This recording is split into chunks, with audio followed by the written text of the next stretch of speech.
नेपालमा एक दशकमा 17 जात-जातिको संख्या थपियो। कान्तिपुर समाचारमा आज नयाँ जनगणना अनुसार जात-जातिको संख्या 142।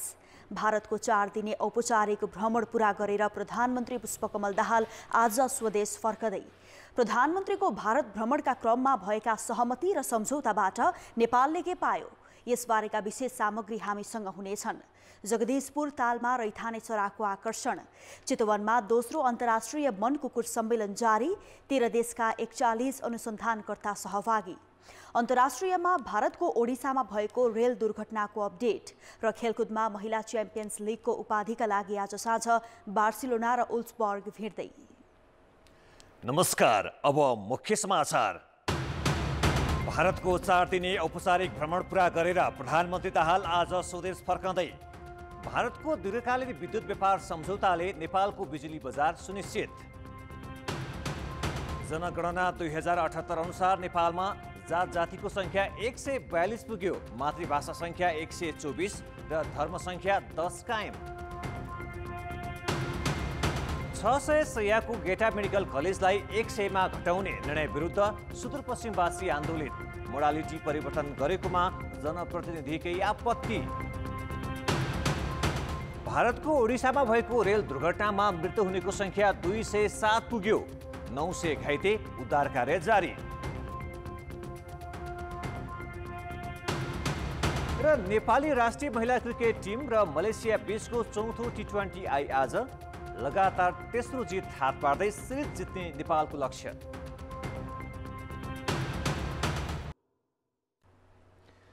प्रधानमन्त्री पुष्पकमल दाहाल आज भारतको 4 दिने भ्रमण पूरा गरी स्वदेश फर्कँदैछन्। प्रधानमन्त्री दाहाल दिल्ली हुँदै साँझ काठमाडौँ फर्कने कार्यक्रम छ। भारतको मध्य प्रदेशमा रहेका प्रधानमन्त्री दाहालले हिजो उज्जैन स्थित महाकालेश्वर मन्दिरमा पूजा गरेका थिए। 4 दिने दिल्ली भ्रमणमा रहेका प्रधानमन्त्री दाहालले महाकालेश्वर मन्दिरमा नेपालबाटै लगिएको 108 किलोग्राम रुद्राक्ष चढाएर पूजा गरेका हुन्। हिजै प्रधानमन्त्री दाहालले मध्य प्रदेशको अर्को सहर इन्दौर पुगेका थिए।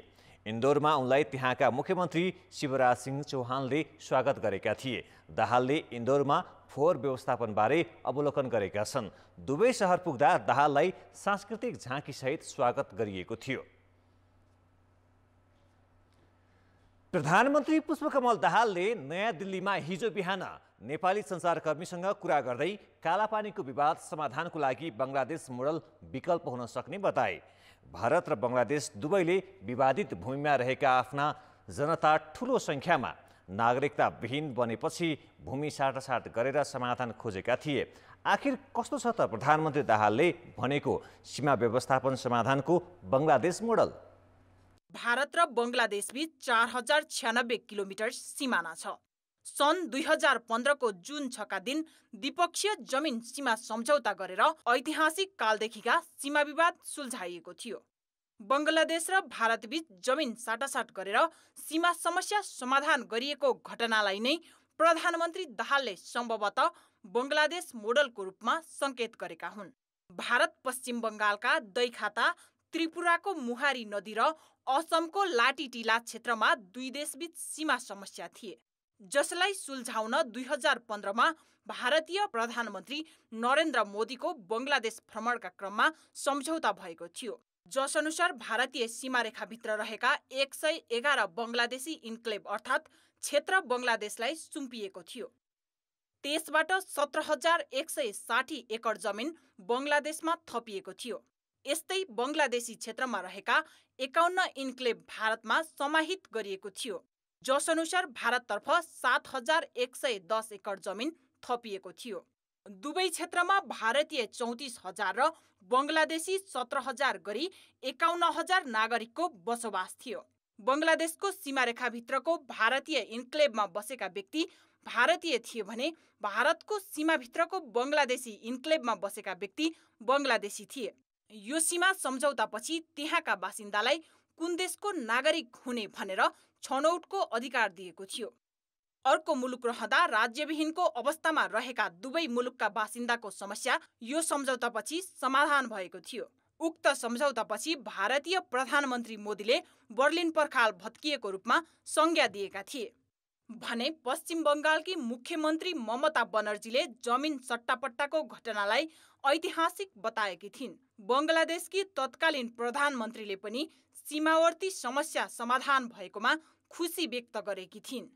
सन् 2011मै भारतीय प्रधानमन्त्री मनमोहन सिंह र बङ्गलादेशकी प्रधानमन्त्री शेख हसिना बीच सीमा समस्या समाधानको प्रोटोकलमा हस्ताक्षर भएको थियो, जसअनुसार भारतले 2777 एकड र बङ्गलादेशले 2267 एकड जमिन पाउने सहमति भएको थियो। उक्त प्रोटोकल असम, मेघालय, त्रिपुरा र पश्चिम बङ्गाल सरकारसँगको सहमतिमा बनाए पनि प्रतिकूल राजनैतिक परिस्थितिका कारण लागू हुन सकेको थिएन। त्यसको 4 वर्षपछि मात्र आएर जमिन साटासाट गरेर सीमा समस्या सुल्झाइएको थियो। कान्तिपुर समाचारका लागि अमृत दाहालको रिपोर्ट। प्रधानमन्त्री पुष्पकमल दाहालको भारत भ्रमणका क्रममा भएको भनिएको दीर्घकालीन विद्युत व्यापार सम्झौतामा के छ भन्ने सर्वत्र चर्चा छ। त्यसैगरी पञ्चेश्वर परियोजनाको डिपिआर 3 महिनाभित्रै सक्ने सहमति भएको भनिए पनि त्यो पनि सार्वजनिक गरिएको छैन। भारतसँग 25 वर्षको विद्युत व्यापार सम्झौता गर्न नेपाल सफल भए पनि पञ्चेश्वर परियोजनामा भने आफ्नो अडान छाडेको छ। नेपालमा बनेका अधिकांश जलविद्युत आयोजना नदी प्रवाहमा आधारित भएकाले हिउँदमा बिजुली जोहो गर्नुपर्ने र बर्सातमा कहाँ बेच्ने भन्ने चिन्ता छ।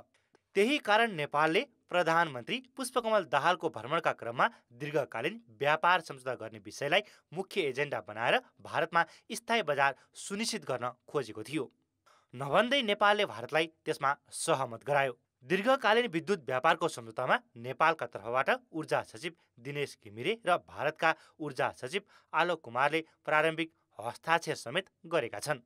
तर यसलाई वैधता दिन केही प्रक्रिया पूरा गर्नुपर्ने भएकाले सम्झौता बाहिर ल्याइएको छैन। भारतका प्रधानमन्त्री नरेन्द्र मोदीले संयुक्त पत्रकार सम्मेलनमा भने सम्झौताबारे जानकारी दिइसकेका छन्। 25 वर्षका लागि गरिएको यो सम्झौतामा 10 वर्षमा 10,000 मेगावाट बिजुली भारतले खरिद गर्ने उल्लेख छ। भारतमा यति धेरै बिजुली पठाउन नेपालमा थप 25,000 मेगावाट बराबरका आयोजना निर्माण गर्नुपर्छ। सम्झौतामा हुनुपर्ने बुँदाहरू, त्यो सम्झौतामा लेख्नुपर्ने बुँदाहरू सबै फाइनल भएर दुवै देशका सचिवहरूले साइन गरिसकेका छन्, प्रारम्भिक हस्ताक्षर भइसकेका छन्। त्यसको उहाँहरूको एप्रुभलको केही प्रोसेसहरू भएपछि त्यो चाहिँ फाइनल ह्यान्डओभर हुन्छ। नेपालभित्र चाहिँ प्राइभेट सेक्टरको, गभर्मेन्ट सेक्टरको अरू लगानीहरू, इन्डियन लगानीहरू पनि हाइड्रो पावरमा विभिन्न क्षेत्रमा लगानी चाहिँ ट्रान्समिसनमा लगानी चाहिँ बढाउन त्यसले ठुलो मद्दत गर्छ। भारतले 10,000 मेगावाट बिजुली आफ्नो लगानीका आयोजनाबाट मात्र नभई नेपाली लगानीमा बनेका आयोजनाबाट पनि लैजानेछ। तर भारतको विद्युत व्यापार निर्देशिका संशोधन नभएसम्म चिनिया लगानीमा बनेका आयोजनाबाट बिजुली निर्यात हुने छैन। यसबाहेक प्रधानमन्त्रीको भ्रमणका क्रममा नेपालले पञ्चेश्वर जलविद्युत आयोजनामा पनि ब्रेक थ्रु गर्ने योजना बनाएको थियो, जसमा नेपाली पक्ष अहिले तल्लो शारदाको पानी भारतलाई छाडिदिएको छ। शारदामा दाबी छाडेर 3 महिनाभित्र पञ्चेश्वरको डिपिआर टुङ्ग्याउन नेपाल सहमत भएको छ। त्यस्तै नेपालबाट बङ्गलादेशमा बिजुली निर्यातका लागि भारतीय पक्ष सकारात्मक देखिएको छ। बङ्गलादेशसँगको ट्राइपार्टाइट एग्रिमेन्ट हामीले एनबिबिएन विद्युत प्राधिकरण र बिपिटिबी बङ्गलादेशको सँग हामी त्यो चाहिँ एग्रिमेन्टको ड्राफ्ट करिब अन्तिम चरणमा पुगेको छ। हामी त्यो फाइनल गरेर साइन गर्छौँ। यो बायोलेटरल भिजिटमा त्यस्तो साइन हुँदैन। भारतसँग भएका यिनै सहमतिलाई देखाएर प्रधानमन्त्री दाहालले नेपालको विद्युत व्यापारमा ब्रेक थ्रु भएको दावी गरेका छन्। तर अहिले भएका सहमतिलाई कानुनी रूप दिन र कार्यान्वयनमा ल्याउन भने नेपालले थप प्रयास गर्नुपर्नेछ। कान्तिपुर समाचारका लागि क्यामेरामा राजेन्द्र महर्जनका साथ सुधिल पोखरेल, काठमाडौँ। प्रधानमन्त्री पुष्पकमल दाहालको भारत भ्रमणका क्रममा भएका समझदारी र सम्झौतासँगै पारवहन सन्धि नवीकरणले नेपाललाई समुद्रबाट भारत लगायत तेस्रो मुलुकसँग आयात निर्यातको बाटो खोलेको छ। नेपालले पहिलो पटक कोलकाता बन्दरगाहबाट भारतको आन्तरिक जलमार्गमा पहुँच पाउने भएको हो। पारवान सन्धिको नवीकरणपछि यसअघि भएका सम्झौता कार्यान्वयन गराउने सवालमा विशाखापट्टनमबाट विराटनगरसम्म सोझै मालवाहक रेल सञ्चालनले समुद्र मार्ग हुँदै नेपालले गर्ने आयात निर्यातको खर्च समेत घटाउनेछ। यसका साथै कोलकाता बन्दरगाहबाट जलमार्ग र त्यहाँका टर्मिनलको प्रयोग तथा नेपालले चाहेमा कोशीसम्म जलमार्ग विस्तारको समेत बाटो खुलेको जानकारको भनाइ छ। पहिलो पटक यो सिर्सिया वीरगञ्जदेखि अतिरिक्त भैरवा र विराटनगरमा पनि बल्क कार्गो आउन सक्ने बाटो यसले खोलेको छ। योभन्दा अगाडिको हाम्रो ट्रान्जिटिटीले सडक र रेललाई समावेश गरेको थियो भने अब चाहिँ जललाई पनि यसमा समावेश गरिएको छ। भनेपछि त्यस मार्फतबाट खास गरी कोशी र गण्डक मार्फतबाट नेपालले पारवन सुविधा पाउने यसले बाटो खोलिदिएको छ। नेपालले पहुँच पाएका जलमार्गहरूमा कोलकाता वाराणसी, कोलकाता साहिबगञ्ज र कोलकाता कालुघाट छन्। सडकबाट 740 किलोमिटर भन्दा लामो यात्रा गर्नुपर्ने बाध्यता यसअघि रहेकोमा अब उक्त दूरी 110 किलोमिटरमा छोटिनेछ। यसले व्यापारको लागतमा सोझै प्रभाव पर्ने देखिन्छ। यसका साथै कोलकातादेखि साहिबगञ्जसम्म 6000 टनसम्मका ढुवानी गर्ने साधनलाई ल्याउन सकिन्छ भने आवश्यक परे कोशी ब्यारेजसम्म 2000 टनसम्मका साधन ल्याउन सकिने जनाइएको छ। भारतका आन्तरिक जलमार्गहरूमा पहुँचले भविष्यमा निकै फाइदा पुग्ने महत्त्वपूर्ण उपलब्धिका रूपमा हेरिएको छ। सन्धि 7-7 वर्षमा नवीकरण गर्ने प्रावधान भए पनि 2077 साल यता नवीकरण भएको थिएन। दुवै देशबीच 12 पटकभन्दा बढी भएका लेटर अफ एक्सचेन्जलाई सन्धिकै अङ्ग मानिए पनि त्यसलाई औपचारिकता भने पुनरावलोकन सहितको नवीकरणबाटै हुने कानुनविदको भनाइ छ। ल अफ द सी कन्भेन्सनको 1981 को दफा 125 ले पनि यो अधिकार चाहिँ नेपाल लगायत भूपरिवेष्टित राष्ट्रलाई दिएको हुनाले हामीले त्यो अधिकार त पाएकै छौँ। त्यो अधिकार पाएको अधिकारलाई प्रयोग गर्नको लागि त्यो ट्रान्जिट देशले चाहिँ जुन सुविधा दिनुपर्ने छ त्यो दिएको अवस्था हो। हिजोसम्म हामीले खालि ट्रेनबाट ल्याउने थियो भने आज इनलाइनबाट, रिभरबाट, अरू उसबाट सबैबाट ल्याउने जुन छुट दिएको छ यो एउटा कोसिस ढुङ्गा साबित हुँदैछ। नेपालको सबैभन्दा ठूलो व्यापार साझेदार मुलुक भारत नै हो। नेपालले गर्ने कुल व्यापारको करिब 63% हिस्सा रहेको भारतसँग नै सबैभन्दा बढी व्यापार घाटा पनि छ। त्यसैले आयात र निर्यात गर्न पारवान सन्धिले खोलेको बाटोको उपयोगिताले नै नेपालले प्राप्त गर्ने फाइदालाई निर्धारण गर्नेछ। कान्तिपुर समाचारका लागि जिल्ला सहकर्मी महाप्रसाद खतिवडाको सहयोगमा क्यामेरामा विकास जोशीका साथ सुविन्द्र श्रेष्ठ, काठमाडौँ। जनकपुरदेखि भारतको अयोध्या जोड्ने मार्ग अर्थात् रामायण सर्किट पुनः सञ्चालनमा आउने भएको छ। 5 वर्ष अघि अर्थात् 2075 साल वैशाख 28 गते तत्कालीन प्रधानमन्त्री केपी शर्मा ओली र भारतका प्रधानमन्त्री नरेन्द्र मोदीले रामायण सर्किटको संयुक्त रूपमा उद्घाटन गरेर बस सेवा सञ्चालनमा आए पनि बीचमा बन्द भएको थियो। प्रधानमन्त्री पुष्पकमल दाहालको भारत भ्रमणका क्रममा भारतका प्रधानमन्त्री मोदीले रामायण सर्किट सञ्चालनमा ल्याउने सहमति भएको बताए पनि यो मार्गको पुनः चर्चा सुरु भएको हो। अयोध्याबाट रेलमार्ग सुरु हुने रामायण सर्किटले जनकपुरको जानकी मन्दिरसम्म जोड्नेछ। 6050 किलोमिटर लामो सर्किटले भारतको उत्तर प्रदेशको अयोध्या, श्रृङ्गवेरपुर र चित्रकूट, नेपालको जनकपुर, बिहारको सीतामढी, बक्सर र दरभङ्गा जोड्नेछ। त्यस्तै यो सर्किटले मध्य प्रदेशको चित्रकूट, पश्चिम बङ्गालको नन्दीग्राम, उडिसाको महेन्द्रगिरी, छत्तीसगढको जगदलपुर, तेलङ्गानाको भद्राचलम, तमिलनाडुको रामेश्वरम, कर्नाटकको हम्पी, महाराष्ट्रको नासिक र नागपुरका विभिन्न धार्मिक स्थललाई जोड्नेछ। र प्रयास हाम्रो तर्फबाट पनि हुनुपर्छ। भारतको सरकारको नीति र कार्यक्रम अन्तर्गत यो हुँदैछ, त्यो चाहिँ लाभदायक छँदैछ। यदि हामीले हाम्रो प्रयासले पनि रामकथासित सम्बन्धित स्थलहरूलाई हामीले जोड्न सक्यौँ भनेदेखि त्यो चाहिँ डोमेस्टिक पर्यटनको लागि पनि त्यो चाहिँ बहुत महत्त्वपूर्ण हुन सक्छ। रामायण सर्किटको यात्रा अवधि 18 दिनको हुनेछ। रामायण सर्किटको यात्रा रेलसँग जोडे पनि नेपालमा समेत धार्मिक पर्यटक बढ्ने अपेक्षा गरिएको छ। अयोध्याका राम सीतासँग विवाह गर्न जनकपुर आउँदा र विवाहपछि अयोध्या फर्किँदा प्रयोग गरेको मार्गमा रहेका तीर्थस्थललाई रामायण सर्किटले जोड्नेछ। अन्तर्राष्ट्रिय पर्यटक आकर्षित गर्ने उद्देश्यले भारतले सन् 2014 मा रामायण सर्किटको अवधारणा अघि सारेको थियो। समाचार अझै बाँकी छन्। नेपालमा पछिल्लो 10 वर्षको अवधिमा 17 जात-जाति थपिएका छन्। एउटा मातृभाषाको संख्या थपिएर 124 पुगेको छ।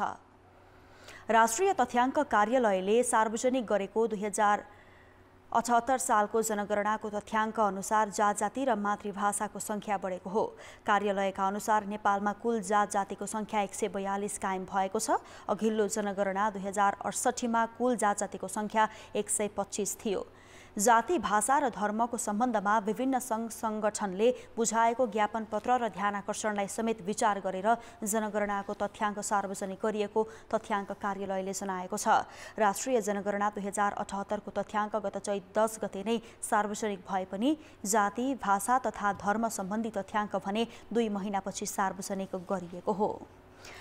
कैलालीको गेटामा अहिलेसम्म 5.5 अर्ब लागतमा अस्पताल, कलेज, प्रशासनिक र होस्टलका लागि 27 वटा भवनको निर्माण सम्पन्न भइसकेको शहीद दशरथ चन्द स्वास्थ्य विज्ञान प्रतिष्ठानमा तत्काल 6 शैय्याको अस्पताल सञ्चालन गर्न सकिन्छ।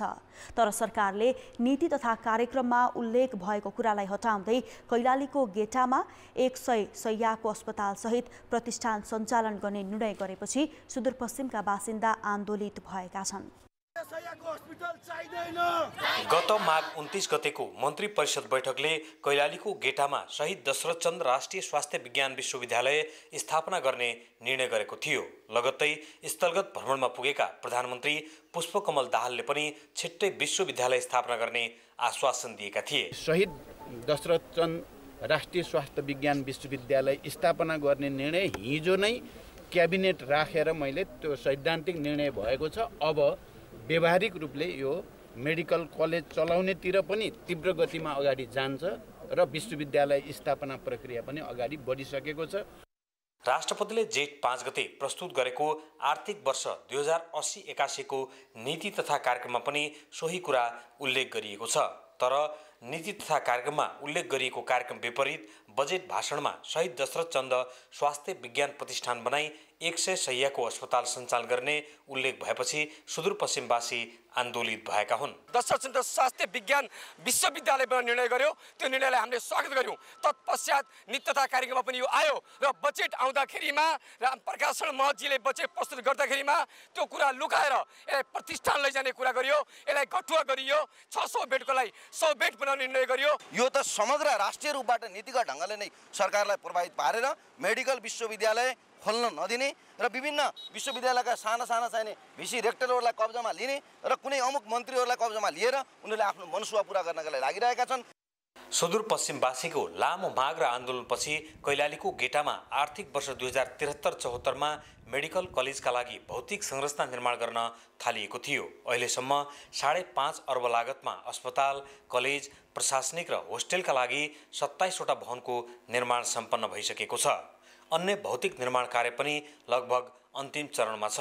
तर सरकारले यसको सञ्चालन मोडालिटी छिनछिनमै फेरबदल गर्ने गरेकोमा जनप्रतिनिधिले पनि आपत्ति जनाएका छन्।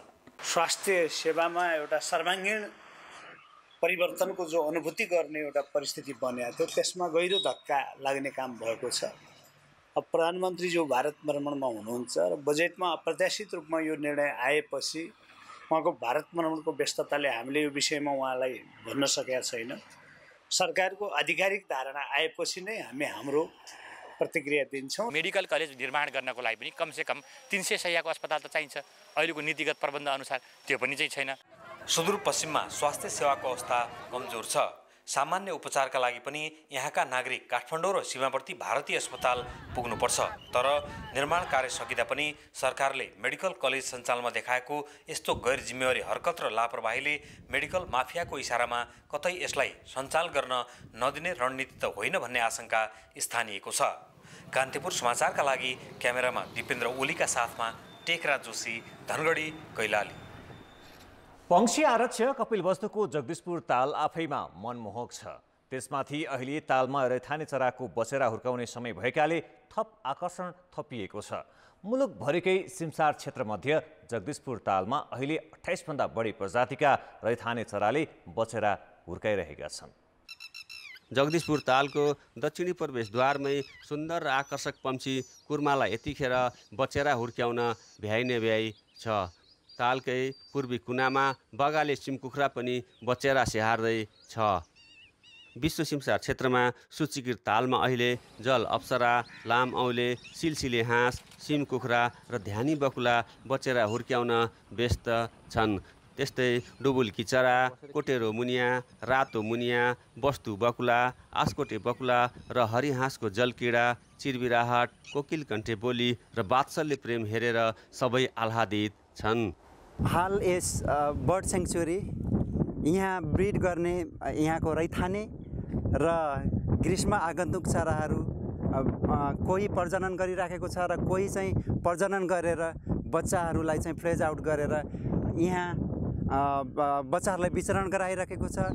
तालमा अहिले 28 भन्दा बढी प्रजातिका 350 भन्दा धेरै रैथाने चराले गुण लगाएर अन्डा पारेर बचेरा हुर्क्याइरहेका छन्। वैशाखदेखि गुण बनाउन लाग्ने चरा 3 सातासम्म ओथारो बसेर बचेरा कोरल्छन्, असोजसम्म हुर्क्याउँछन्, त्यसपछि उडाएर लिएर जान्छन्। 157 हेक्टरमा रहेको तालले हिउँदमा नेपाल बसाई सरेर आउने सबैभन्दा धेरै पानी चरालाई आश्रय दिँदै आएको छ। सिँचाइ परियोजनाका लागि निर्माण गरिएको कपिलवस्तुको जगदीशपुर ताल अहिले चरा अवलोकन गर्न मुलुककै उत्कृष्ट स्थल बनेको छ। तालमा 167 प्रजातिका चरा, 43 प्रजातिका माछा, 10 प्रजातिका उभयचर, 42 प्रजातिका सरीसृप र 32 प्रजातिका स्तनधारी जनावर रहेको तथ्याङ्क छ। कान्तिपुर समाचारका लागि मनोज पौडेल, कपिलवस्तु। विद्यालय तहका विद्यार्थीलाई नै प्रयोगात्मक शिक्षाको अभ्यास नेपालका लागि नौलो हो।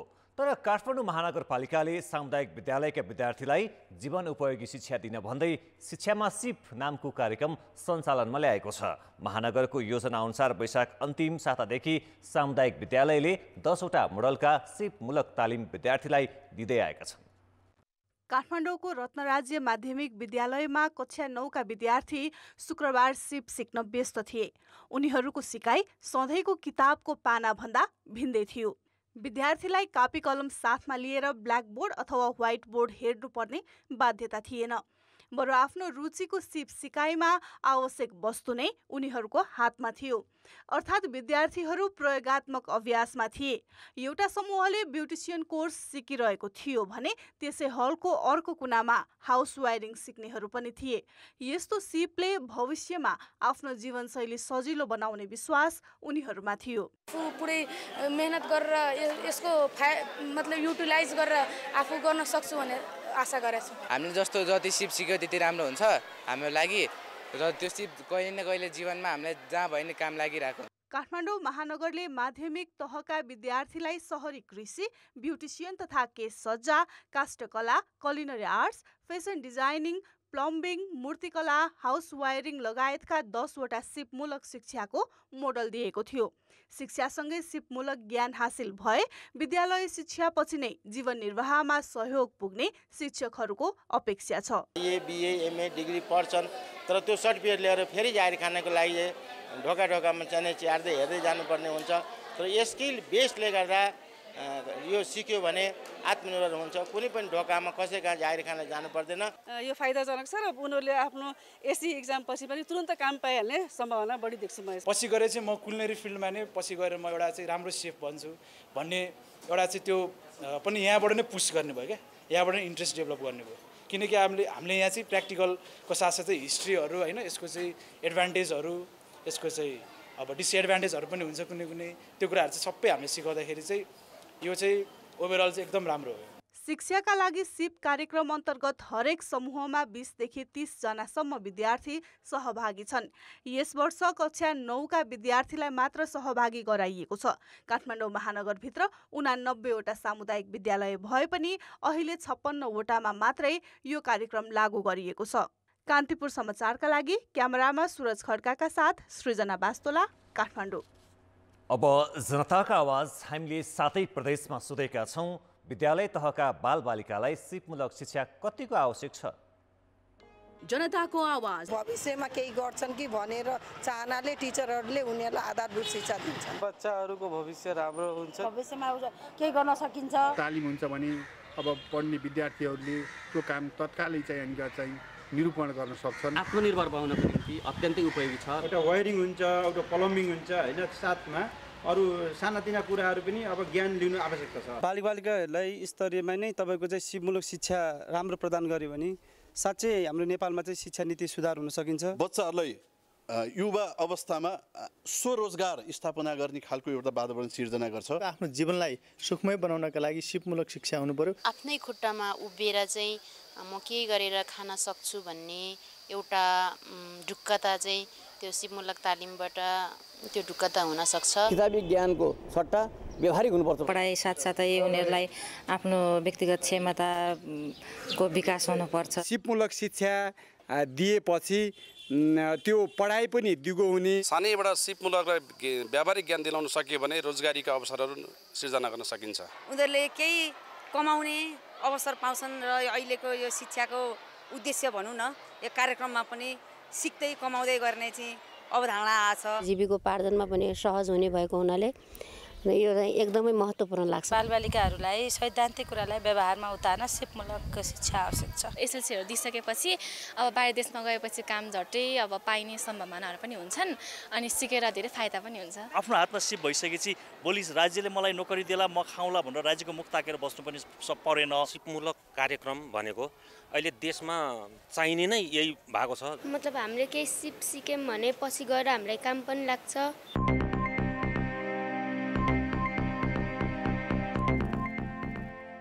आर्थिक र अन्तर्राष्ट्रिय समाचार अझै बाँकी छन्। अर्थ र विकास। आन्तरिक खपत घट्दा 3 खर्ब लगानी रहेको सिमेन्ट उद्योग यतिखेर सङ्कटमा छ। यस्तो बेला सरकारले बजेट मार्फत सडक निर्माणमा अलकत्राको सट्टा सिमेन्ट प्रयोग गर्ने घोषणा गरेपछि उद्योगी उत्साहित भएका छन्। सरकारको यो निर्णयले सिमेन्टको खपत बढ्ने अपेक्षा गरिएको छ। कुनै समय 100% आयातमा निर्भर रहेको सिमेन्ट क्षेत्र 5 वर्षदेखि आत्मनिर्भर भएको छ। संविधान जारी भएपछि सिमेन्ट क्षेत्रमा लगानी तीव्र हुन थालेको थियो, तर सोचे अनुसार निर्माण क्षेत्रले गति नलिएपछि अहिले उद्योग 30 देखि 35% क्षमतामा मात्रै चलिरहेका छन्। आजको दिनमा हामीले त्यो अघि मैले लगानीको वातावरणको कुरा भनिहालेँ, 25 मिलियन टनको हामीसँग उत्पादन क्षमता छ भनेपछि करिब 1/3 मात्रै हामीसँग डिमान्ड भइरहेको बेलामा के गरेर गर्ने, अब यो कसरी उद्योगहरू धान्न सक्छ? किन 33% सरदरमा 33% अथवा 30%मा उद्योग चलाएर त ब्रेक इभेन पनि आउँदैन, सम्भव छैन। आज हामीले एउटा बिटुमिन रोड बनाउँछौँ र त्यसको 10 वर्षमा त्यसको रिपेयर कस्ट कति आउँछ? त्यो कस्टलाई आजको दिनमा हामीले कङ्क्रिट रोड बनाउँदै गर्दाखेरि 20 वर्षमा त्यसको रिपेयर कस्ट कति आउँछ भन्ने कुरालाई कम्पेयर गऱ्यौँ भने सायद त्यो कम्पेरिजनले कङ्क्रिट रोड सस्तै पर्न गएको देखिन्छ होला। कङ्क्रिट अलिकति यो इन्भेस्टमेन्ट अलि अपफ्रन्ट अलि हेभी हुन्छ, तर ड्युरिङ द कोर्स अफ यसको लाइफ टाइम गर्नुहुन्छ भने यसले धेरै सघाउँछ। अलिकति इन्भेस्टमेन्ट 30-35% महँगो भए तापनि तर त्यसको लाइफ, त्यसको मेन्टेनेन्स हेर्नुहुन्छ भने त्यसको जुन मेरो फाइनेन्सको भाषामा हामी इन्टरनल रेट अफ रिटर्न अथवा रिटर्न अन इन्भेस्टमेन्ट भन्छु, त्यो चाहिँ निकै चाँडो र निकै लोभलाग्दो छ। अहिले वार्षिक 2 करोड 50 लाख टन उत्पादन गर्ने क्षमता भए पनि आन्तरिक खपत 1 करोड 2 लाख टनबाट घटेर 80 लाख टनमा झरेको छ। भारतमा सिमेन्ट निर्यातको सम्भावना रहे पनि नेपालको गुणस्तर चिन्हलाई मान्यता नदिँदा थप निर्यातमा सकस भएको छ। यस वर्ष 1 अर्ब 50 करोडको सिमेन्ट निर्यात भएको छ। सडकमा अलकत्राको सट्टा सिमेन्टको प्रयोग गरेपछि सडक पनि बलियो हुने सडक विभागका अधिकारीको भनाइ छ। एप्रोप्रिएट तरिकाले जानु पर्यो, हामीले डिजाइन एप्रोप्रिएट ठाउँमा एप्रोप्रिएट सेक्सनमा जान सक्यौँ भन्ने यसले चाहिँ यो धेरै नै हामीले चाहिँ रोडको कन्डिसनमा धेरै इम्प्रुभमेन्ट हुन्छ र यसले रोड कन्डिसन इम्प्रुभमेन्ट भनेको चाहिँ भेहिकल अपरेटिङ कस्ट जुन भन्छ, जसले भेहिकल चलाउँछ उसको फ्युलको कस्टहरू त्यो पनि बढ्छ, त्यो इफिसियन्सी बढ्छ र त्यो इफिसियन्सी बढिसकेपछि कस्ट पनि कम हुन्छ, उसको लगानी कम हुने भएकोले यसले चाहिँ धेरै नै मद्दत गर्ने जस्तो देखिन्छ। त्यसो त 15 वर्षदेखि नै सडकमा सिमेन्टको प्रयोग हुँदै आएको हो। सहरी क्षेत्रमा कङ्क्रिटको सडक बनाउन सम्भव नभए पनि मुख्य राजमार्गमा प्रयोग गर्दा बलियो हुनुको साथै भारवाहन क्षमता पनि बढ्छ। जहाँ पानीहरू परिराख्ने, तलबाट पानी आइराख्ने ठाउँ हुन्छ त्यसमा कालोपत्रे गरिरहेछ। तल जमिनदेखि पानी आउँछ, त्यसले सिमेन्ट कङ्क्रिट भएन कम्तीमा त्यसले पानी खान्छ सिमेन्टले जति, कालोपत्रेको माथि आएर सबै उकेर जान्छ कि त्यसमा। त्यसै कारणले त्यो गर्दाखेरि नेपाल सरकारले नै सिमेन्टको कामलाई धेरै प्राथमिकता दिएर नेपालमै उत्पादन भएको चिजलाई नेपालमै त्यसको प्रयोग गर्नुहोस् भनेर नेपाल सरकार जोडदार दियो भने देशमा चाहिँ राम्रो हुन्छ जस्तो लाग्छ। गत आर्थिक वर्षमा 7 अर्बको अलकत्रा आयात भएको भन्सार विभागको तथ्याङ्क छ। सडकमा सिमेन्टको प्रयोग हुँदा यसले व्यापार घाटा पनि घटाउने देखिन्छ। सिमेन्टको विश्व बजार 15 अर्ब डलरको छ। अन्य देशमा सिमेन्टको प्रयोग घट्दो क्रममा भए पनि भारतमा भने 13 देखि 15% बढ्दै गएको छ। नेपाली सिमेन्ट भारतमा निर्यात गर्न सके वैदेशिक मुद्रा आर्जन गर्ने प्रमुख माध्यम बन्न सक्छ। कान्तिपुर समाचारका लागि क्यामेरामा विकास जोशीका साथ भरत रावल, काठमाडौँ। अब अन्तर्राष्ट्रिय समाचार। भारतको ओडिसा राज्यमा गैराती भएको रेल दुर्घटनामा परि मृत्यु हुनेको संख्या 233 नाघेको छ। उक्त घटनामा 900 भन्दा बढी मानिस घाइते भएका छन्। भारतीय रेलवेका अनुसार कोरोमण्डल एक्सप्रेस लिगबाट बाहिर उछिटिएको थियो भने उक्त रेलबाट हाउरा सुपरफास्ट एक्सप्रेस ठोकिँदा भयानक दुर्घटना भएको हो। रेलका डिब्बाबाट फँसेका यात्रु र घाइतेहरूको उद्धार कार्य जारी छ। घाइतेहरूको बालासोर मेडिकल कलेजमा उपचार भइरहेको छ। ओडिसा प्रहरीका अनुसार अहिलेसम्ममा घटनामा मरेका 233 जनाको शव निकालिएको छ।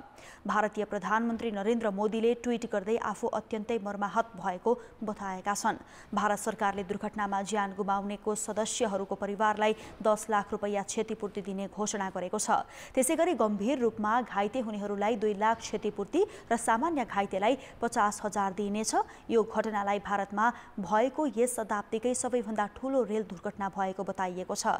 यो भन्दा पहिले सन् 1981 मा बिहारमा भएको रेल दुर्घटनामा करिब 800 जनाले ज्यान गुमाएका थिए। समाचार अझै बाँकी छन्। खेलकुद समाचार। नमस्कार, कान्तिपुर खेलकुद समाचारमा स्वागत छ। नेपाली राष्ट्रिय महिला क्रिकेट टिम र मलेसिया बीचको चौथो टी20 अन्तर्राष्ट्रिय खेल आज हुँदैछ। नेपाल 5 खेलको सिरिजमा 2-1 ले अघि छ। खेल नेपाली समयअनुसार बिहान पौने 9 बजे सुरु हुनेछ। रुबिना छेत्रीको कप्तानीमा रहेको नेपाली टिम लगातार तेस्रो जित हात पार्ने लक्ष्यमा हुनेछ। यदि आज घरेलु टोली विरुद्ध विजयी भए नेपाल 1 खेल अगावै च्याम्पियन बन्नेछ। नेपालको सिनियर टिमका लागि पहिलो उपाधि जित्ने यो सुनौलो अवसर हो। नेपालले जारी सिरिजको पहिलो खेल 5 विकेटले गुमाएको थियो। त्यसपछिका 2 खेलमा भने उत्कृष्ट पुनरागमन गर्दा रुबिनाले अलराउन्ड प्रदर्शन गरेकी थिइन्। नेपालले दोस्रो खेल 7 विकेट र तेस्रोमा 27 रनको जित हात पारेको थियो। मलेसिया भने सिरिज बराबरी गर्ने योजनामा हुनेछ। खेल क्षेत्रले अन्तर्राष्ट्रिय स्तरमा सफलता प्राप्त गर्दा सरकारको उत्साह थामिन सक्नुहुन्छ। तर त्यही उत्साह बजेट बनाउँदासम्म टिक्दैन। अर्थात् हरेक वर्ष सरकारले प्रस्तुत गर्ने बजेटमा खेलकुद क्षेत्र प्राथमिकतामै परेको देखिँदैन। आगामी आर्थिक वर्षका लागि सार्वजनिक भएको बजेटमा त खेलकुद क्षेत्रलाई पनि कति रकम छुट्याइएको छ भन्नेमा स्वयं राष्ट्रिय खेलकुद परिषद नै अनभिज्ञ छ। अन्तर्राष्ट्रिय स्तर क्रिकेट रङ्गशालामा विकास गरिनेछ। यस रङ्गशालामा फ्लड लाइट राख्ने कार्य सम्पन्न गरिनेछ।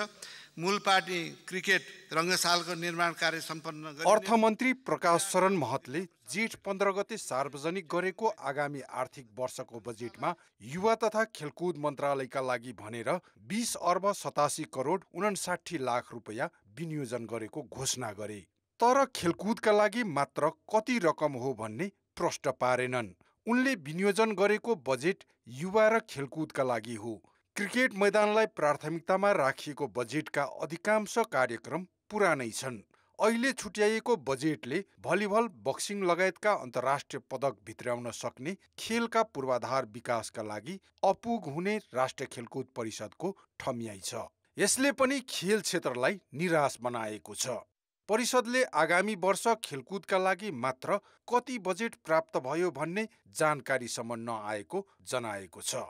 अहिले त जम्मा एउटा मूलपानी सकिनलाई त त्यति चाहिन्छ भने झन्डै आधी दर्जन क्रिकेट रङ्गशालाको नाम मात्र हामीले लिएर अनि त्यसपछि हाम्रो निर्माणाधीन अवस्थामा रहेको परिषदको अर्को खेलकुद पूर्वाधार र त्यसपछि अर्को प्राथमिकतामा परेका हाम्रा खेलका पूर्वाधारहरू र यी सबै गर्दाखेरि टोटल बजेट ठ्याक्कै अहिले चाहिँ हाम्रो योजना किताबमै आउने बजेट त जम्मा 72 करोड न हो हैन।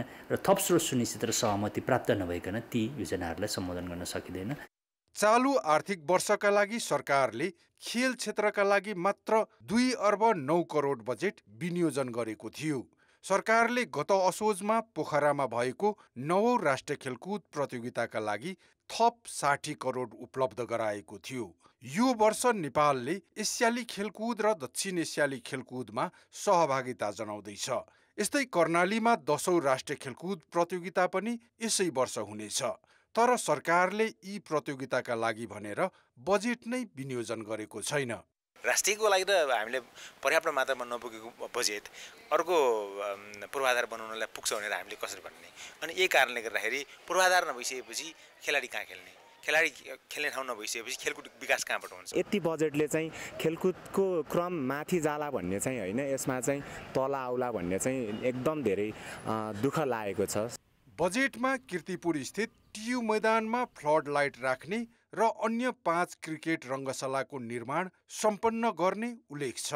अहिलेसम्म पूर्वाधार अभावमा नेपालले दक्षिण एसियाली स्तरभन्दा माथिको अन्तर्राष्ट्रिय प्रतियोगिता आयोजना गर्न सकेको छैन। सरकारले सबैभन्दा कम बजेट दिने तर अपेक्षा भने बढी राख्ने गरेको खेलाडीको गुनासो छ। कम बजेट दिनेको कारणले गर्दा हामी मिनिमम खर्चको कारणले गर्दा हामी सस्तो होटलमा बस्नुपर्ने, खानेकुरामा प्रपर तरिकाले हामीले खान नपाइएको कुराहरू हामीले यो हरेक खेलमा हामीले कोच क्याम्पमा भोग्दै आएको समस्याहरू हो। नेपालमै हुने क्रिकेट, फुटबल र भलिबल जस्ता खेलको अन्तर्राष्ट्रिय प्रतियोगितामा नेपाली समर्थक र दर्शकको भिड थामिन सक्नुहुन्छ। लगानी गरे भन्दा बढी प्रतिफल दिएर खेल क्षेत्रले नेपालीलाई खुसी दिलाइरहेको छ। यति हुँदा पनि सरकारले खेलकुद क्षेत्रलाई किन बुझ्न सकिरहेको छैन? प्रश्न यही छ। कान्तिपुर समाचारका लागि पोखरा सहकर्मी ऋषिकान्त पौडेल तथा क्यामेरामा विनोद कोजु र हेमकुमार प्रसाईका साथ प्रदीप लेखी, काठमाडौँ। खेलकुद समाचार अहिलेलाई यति नै। कान्तिपुर समाचार अहिलेलाई सकियो। कान्तिपुर टेलिभिजन हेर्दै गर्नुहोला। नमस्ते।